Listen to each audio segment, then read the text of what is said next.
Bonjour. Nouvelle interview à la suite de cette deuxième édition du palmarès de l'informaticien. Aujourd'hui, nous recevons le directeur marketing produit ITOps et observabilité de Splunk, Stéphane Esteves. Bonjour. Bonjour.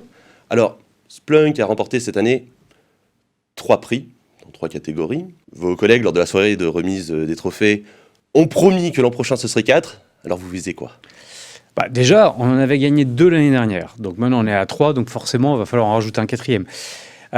Donc cette année, on a eu l'ITOM, on a eu l'observabilité, on a eu le SIEM. On va peut-être viser la partie soir, donc tout ce qui est automatisation, on va dire, des réponses liées à la sécurité. Je pense que ça fait du sens par rapport à ce que l'on a aujourd'hui déjà gagné. Donc je croise les doigts pour l'année prochaine. D'ailleurs, si les gens veulent bien revoter, on prend. Ce sont nos lecteurs qui décideront. Voilà. Alors, de la cyber, de l'applicatif, du SIEM, du SOR, de l'ITOM, de l'observabilité.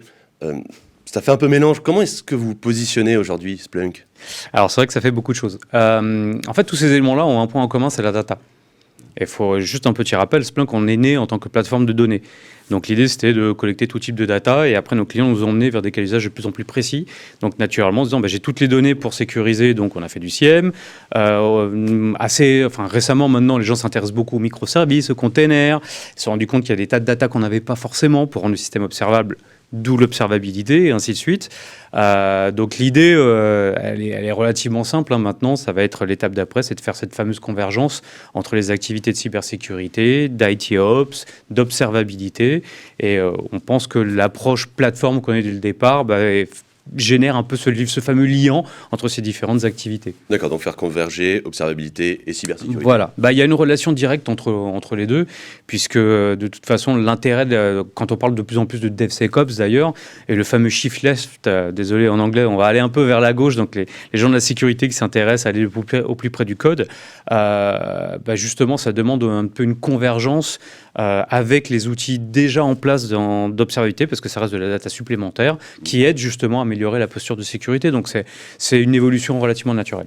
D'accord. Et aujourd'hui, vous en êtes où de cette convergence ?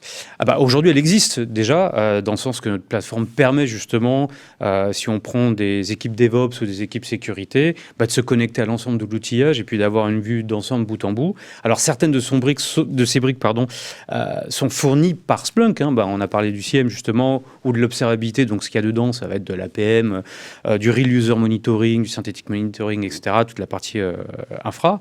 Et puis c'est aussi cette capacité à se connecter à tout le reste de l'outillage dans un pipeline. L'ensemble de l'écosystème. Voilà, c'est ça, tout l'écosystème.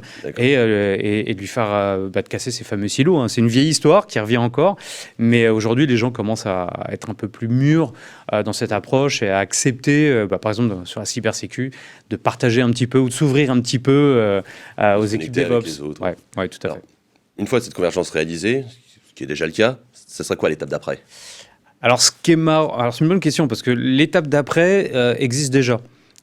C'est surtout l'acceptation de la part des entreprises d'y affecter des gens, de s'y intéresser, qui est l'AIOps, en fait. Tout une question de maturité là-dessus. Qui est tout ce qui est la partie machine learning, en fait. Donc, parce qu'aujourd'hui, quand on y pense, on a des grosses problématiques de ressources, que ce soit au niveau IT ou au niveau sécurité. On dit souvent que pour 100 développeurs, j'ai 10 personnes de DevOps et 1 personne à la sécurité. Donc, il faut automatiser, etc. Ça demande des algorithmes de machine learning.